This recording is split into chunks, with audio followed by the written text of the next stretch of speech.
जय श्री कृष्णा, जय श्री राधे। पुरुषोत्तम मास महात्म्य अध्याय 28। श्री नारायण बोले, चित्रगुप्त धर्मराज के वचन को सुनकर अपने योद्धाओं से बोले, यह कर्दय पहले तो बहुत समय तक अत्यंत लोभ से ग्रस्त हुआ और बाद में इसने चोरी करना शुरू कर दिया। इसीलिए यह प्रथम तो प्रेत शरीर को प्राप्त करेगा, इसके बाद वानर शरीर में जाएगा, तब हम इसको बहुत सी नरक यातना देंगे। हे भटलोक, धर्मराज के गृह में यही क्रम श्रेष्ठ है। इस प्रकार चित्रगुप्त से आज्ञा प्राप्त होने पर भयंकर भट्ट लोगों ने चित्रगुप्त की आज्ञा अनुसार शीघ्र वैसा ही किया और उस ब्राह्मण को पीटते हुए प्रथम तो प्रेत शरीर में करके फल रहित वन में रखा। वह ब्राह्मण प्रेत योनि को प्राप्त कर उस निर्जन गहन वन में क्षुधा तृषा से अत्यंत व्याकुल होकर भ्रमण करने लगा। प्रेत योनि में होने वाले दुख को भोग कर बाद में फलों के चोरी करने से होने वाली वानर योनि को गया। सुंदर शीतल जल और छाया तथा फल पुष्प से युक्त जम्बू खंड के मनोहर सुंदर कालजोर पर्वत पर वहाँ इंद्र से बनाया हुआ उत्तम कुंड है। मान सरोवर के समान पवित्र सत्पुरुषों से सेवित पापों का नाश करने वाला देवताओं को भी दुर्लभ मृग तीर्थ नाम से प्रसिद्ध था, जिसमें श्राद्ध करने से पितर लोग सतगति को चले जाते हैं। वहाँ पर देवता लोग दैत्यों के भय से मृग होकर निरंतर निर्भय स्नान करने लगे। इसीलिए विद्वान लोग उस कुंड को मृग तीर्थ कहते हैं।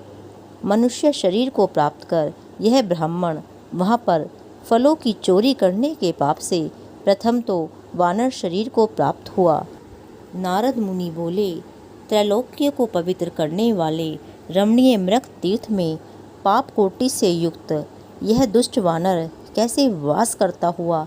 हे नाथ, हे तपोधन, मेरे संदेह को काटो, क्योंकि आपके समान गुरुजनों का अपने शिष्यों के विषय में कभी भी गौप्य नहीं होता है। सूत जी बोले, हे विप्र लोग, इस प्रकार नारद मुनि से प्रेरित होने पर अत्यंत प्रसन्न तपोनिधि नारायण भगवान नारद मुनि का सत्कार करते हुए बोले, कोई चित्रकुंडल नाम का महान वैश्य था। पतिव्रत धर्म में परायणा तारका नाम की उस वैश्य की स्त्री थी। उन दोनों ने भक्ति से पवित्र श्री पुरुषोत्तम मास का व्रत किया। जब श्री पुरुषोत्तम मास का व्रत करते उन दोनों का श्री पुरुषोत्तम मास बीत गया। अंतिम वाले दिन के आने पर स्त्री के साथ हर्ष से युक्त श्रद्धा पूर्वक चित्रकुंडल ने उद्यापन किया।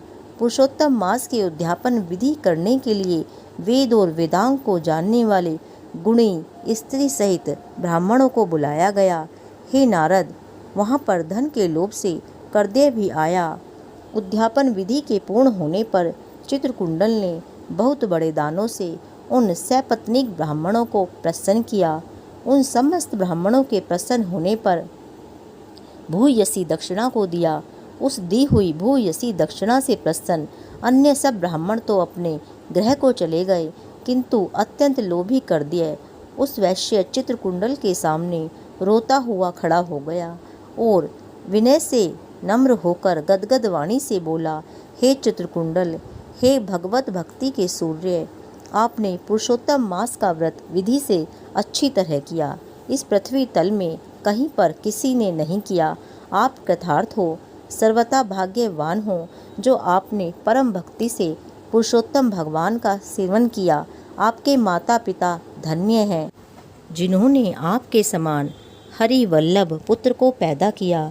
यह पुरुषोत्तम मास धन्य से भी धन्य है, जिसके सेवन से मनुष्य इस लोक के और परलोक के फल प्राप्त करता है। हे चित्रकुंडल, तुम्हारी इस पूजा को देखकर मैं चकित हो गया। अहो, तुमने बहुत बड़ा काम किया, इसमें संदेह नहीं है। तुमने बहुत से ब्राह्मणों को बहुत सा धन भी दिया।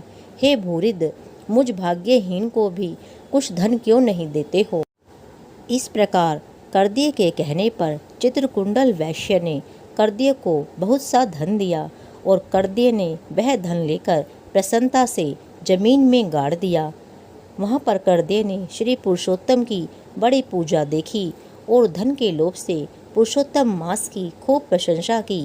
पूजा के दर्शन, महात्म्य और पुरुषोत्तम भगवान की स्तुति से धन का लोभ होने पर भी वह मृग तीर्थ को आया। सूत जी बोले, दर्शन से, स्तुति से, धन के लोभ करने से भी दुष्ट वानर को उत्तम तीर्थ का सेवन हुआ। हे द्विज लोग, श्रद्धा से आदर पूर्वक पुरुषोत्तम देव के दर्शन और स्तुति में तत्पर सपत्नीक के पुण्य का तो कहना ही क्या। नारद मुनि बोले, सुंदर वृक्षों से शोभित, सुंदर शीतल जल वाले, मनोहर घनी छाया वाले वन में उसके रहने का कारण क्या था? हे नारायण, आप मुझे बताइए। तब श्री नारायण बोले, हे नारद, हे अनज्ञ, तुम सुनो। सुनने की इच्छा करने वाले, तुमको मैं अवश्य ही कहूँगा, जिसके श्रवण से पापों का नाश हो जाता है। जब समस्त अर्थ और फलों के दाता दशरथ के पुत्र श्री रामचंद्र जी ने समुद्र में सेतु बांधकर दुष्ट रावण का नाश किया, उन रामचंद्र जी ने विभीषण को छोड़कर बाकी समस्त राक्षसों का वध किया, किसी को नहीं छोड़ा।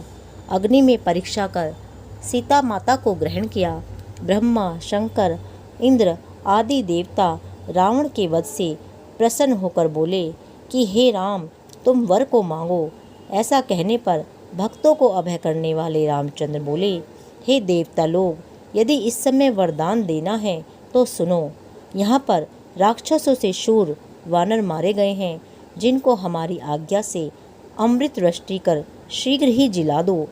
तथास्तु, यह कहकर ब्रह्मा, शंकर, इंद्र आदि देवताओं ने अमृत की वृष्टि करके वानरों को जिला दिया। तदंतर वे जयशाली समस्त वानर जीवित हो गए और चिरकाल तक शयन कर उठे हुए के समान देखने में आए। रामचंद्र जी चारों तरफ बैठे हुए समस्त वानरों के साथ पुष्पक विमान पर सवार होकर प्रसन्न मुख कमल वाले सपत्नीक रामचंद्र बोले, हे सुग्रीव, हे हनुमान, हे तारात्मज, हे जाम्बवान, वानरों के साथ आप लोगों ने मित्र का समस्त कार्य किया। आप लोग उन वानरों को आज्ञा दो, जिसमें यहाँ से आप लोगों की आज्ञा पाकर वानर अपनी अपनी इच्छानुसार जंगलों में चले जाएं। हमारे ये दीर्घजीवी वानर जहाँ जहाँ वास करें, वहाँ के वृक्ष पुष्प फलों से युक्त हो जाएं। नदी मीठे जल वाली हो, शीतल जल वाले सुंदर तालाब हों, इनको कोई भी मना ना करे। हमारी आशा से समस्त वानर जाएं। इसीलिए रामचंद्र जी के प्रभाव से जहाँ वानर जाति के लोग वास करते हैं, वहाँ वन में मीठे जल वाली नदी और सुंदर तालाब होते हैं। पुष्प पत्र से युक्त सुंदर फल वाले बहुत से वृक्ष हैं, परंतु अदृष्ट से होने वाले पूर्व जन्म के सुख दुख जहाँ जहाँ प्राणी निवास करता है, वहाँ वहाँ अवश्य जाते हैं, क्योंकि बिना भोगे कर्म का नाश नहीं है, ऐसी वेद की आज्ञा है। श्री नारायण बोले, फिर वहाँ पर यह लालची वानर पर्वत के समान बढ़ता हुआ भूख प्यास से युक्त पीड़ित वन में विचरण करने लगा। उसके मुख में पित्त के प्रकोप से पीड़ा उत्पन्न हुई, जो उसका जन्म का रोग था, जिस पीड़ा से मुख के घावों से दिन रात रुधिर बहा करता है। अत्यंत पीड़ा के कारण कुछ भी भोजन नहीं कर सकता था और वह वानर चंचलतावश वृक्षों में से उत्तम फलों को तोड़कर मुख के पास ले जाकर बहुत से फलों को जमीन में गिरा दिया करता था।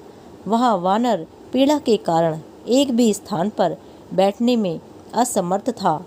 एक वृक्ष से दूसरे वृक्ष पर जाता हुआ मृत्यु को ही सुख देने वाला मानने लगा। किसी समय पृथ्वी पर गिर पड़ा और अत्यंत दुखित हो विलाप करने लगा। शरीर के टूट जाने से जलहीन मछली के समान तड़फता हुआ रुदन करने लगा। शिथिल शरीर वाला, गलित मुख वाला वह वानर भूख प्यास से पीड़ित हो गया। उसके समस्त दांत मुख रोग से पीड़ित होकर गिर गए। पूर्व जन्म के कृत पाप से इस तरह घोर दुख को प्राप्त हुआ। इस प्रकार नित्य प्रति निराहार करते हुए वानर को देव योग से श्री पुरुषोत्तम मास का सेवन करने को मिला। उस पुरुषोत्तम मास में भी उसी प्रकार शीतवात आदि से पीड़ित रहा। किसी समय बहुल पक्ष में गहन वन में विचरण करता हुआ प्यासा ही वानर कुंड के पास पहुंचने पर भी जलपान करने को समर्थ नहीं हुआ। भूख से युक्त भी चपलता से वहां ऊंचे वृक्ष के ऊपर चढ़ गया। एक वृक्ष से दूसरे वृक्ष पर जाते हुए उसके बीच में एक कुंड में गिर पड़ा। बहुत दिनों से निराहार, शिथिल इंद्रिय और जर्जर शरीर वाला, निर्बल शिथिल प्राण वाला कुंड के तट भाग में आया। इस प्रकार दशमी तिथि से 4 दिन तक वानर को श्री पुरुषोत्तम मास में उस कुंड में लोटपोट करते ही बीत गए।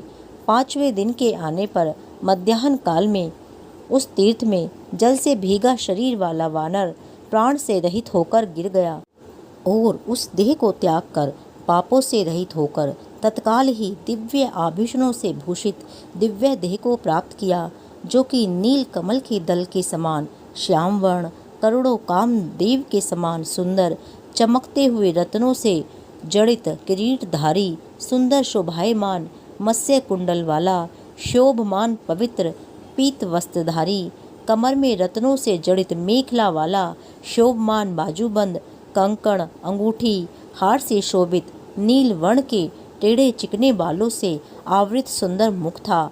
उसी समय शीघ्र वहां वैष्णवों से युक्त विमान आया, जिसमें भेरी, मृदिंग, पटह, वेणु, वीणा का महान शब्द हो रहा है और देवांगनाओं का नाच हो रहा है।